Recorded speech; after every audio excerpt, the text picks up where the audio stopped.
The flagship restaurant of the Vanguard Group, a 3-story glass masterpiece in the heart of the financial district, was humming with the elite lunch crowd. The scent of truffle oil and aged wagyu filled the air, but the atmosphere was far from welcoming. It was a place where status was measured by the table you were assigned and the speed at which you were served. At the entrance stood Nara, the CEO of the Vanguard Group, which owned the restaurant and 40 others like it. She was undercover, dressed in a simple, elegant royal blue trench coat and a matching scarf. She carried no designer bag, only a slim navy folio. Her presence was quiet, her posture perfect. Blocking her path was Sterling, the maitre d', who treated the entrance like a velvet rope border. He wore a sharp, bold red velvet blazer that marked him as the king of the floor.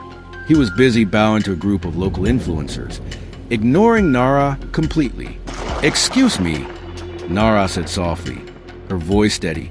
"I have a 1 p.m. reservation for one." Sterling didn't even look at her. He continued laughing with the influencers before finally turning with a look of profound annoyance. "Reservations are for patrons, not for whatever you are. We're fully committed for the next 3 months. Perhaps there's a sandwich shop down the block that's more your speed." He flicked his red silk pocket square dismissively. "Now move aside. You're cluttering the entryway." The justice debt had been accruing since Nara stepped onto property. At the valet, Vance, the head of security wearing a red-collared uniform, had refused to park her deep navy Lexus. "Employee lot is 3 blocks over, sweetheart," Vance had barked, leaning against a red-painted supercar. "This curb is for high-net-worth individuals. Don't make me call a tow truck for that sensible sedan of yours." Nara had quietly parked the car herself and walked back in the rain. Her royal blue coat dampened her expression unchanged. Inside, the staff took their cue from Sterling. Cassandra, the lead server in a bold red silk vest, walked past Nara 3 times without offering a glass of water, despite Nara being told to wait by the coat rack. "Is she still here?" Cassandra whispered to Leland, the floor manager, who was adjusting his red tie. "She looks like a secret shopper for a budget airline. Tell her the kitchen is closed for maintenance, so we can give her table to the senator's nephew." Leland walked over to Nara, not to seat her, but to humiliate her.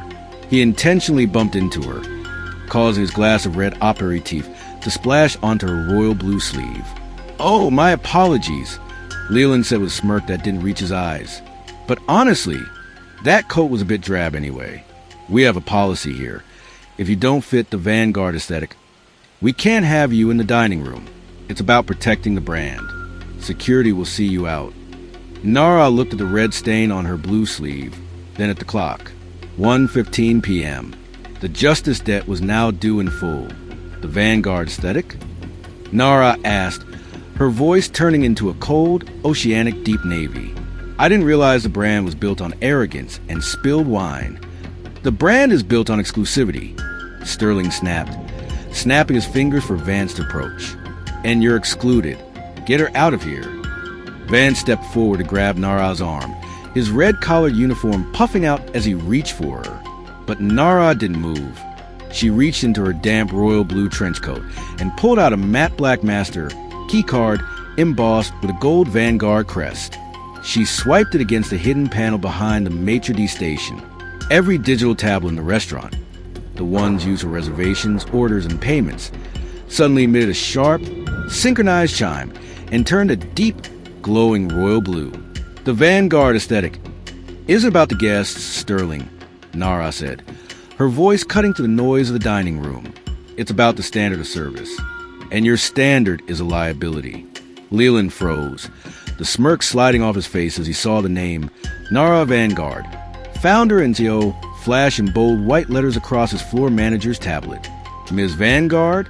The reservation didn't have a title." "That's because I don't believe a title should be a requirement for basic human decency," Nara replied. She tapped a command on the master screen. "Sterling, you told me you were fully committed for 3 months.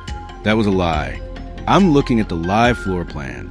You have 6 empty booths held back for bribes." "Leland, you mentioned the kitchen was closed for maintenance?" "My diagnostics show the ovens are at full heat, but your staff is currently eating the wagyu meant for customers.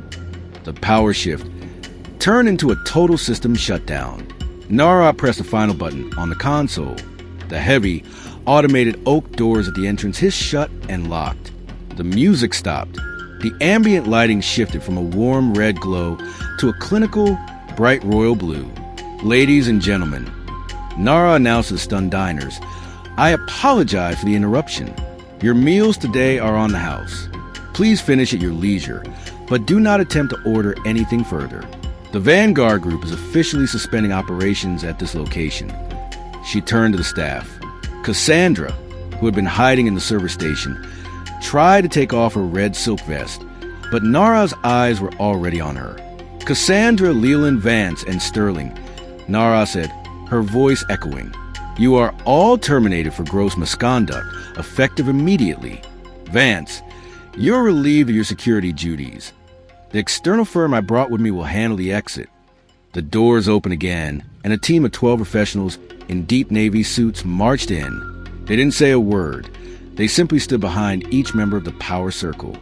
The ultimate humiliation occurred as Sterling was forced to hand over his red velvet blazer, which was company property, right there in front of the influencers he had been trying to impress. He stood in his undershirt, his face as red as the jacket he had just lost. You can't fire everyone.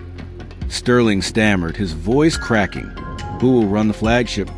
The people you've been stepping on to get ahead, Nara said, looking at a young busboy in the corner who had tried to offer her water earlier. I'm promoting the junior staff to interim management. As for you, you're blacklisted from every Vanguard property globally. You wanted exclusivity. Sterling, you've got it. You're excluded from this industry. Nara watched as the four of them were escorted out the service entrance into the rain. She stayed until the last guest was finished, personally shaking the hand of every person who left, something Sterling had refused to do for her. She took off her damp royal blue trench coat, revealing a crisp navy suit underneath. The red wine stain on her sleeve was still there, a reminder of the justice debt she had just collected. By sunset, the locks were changed, the red uniforms were in the trash, and a new sign was being hung on the door. Under new leadership, everyone welcome.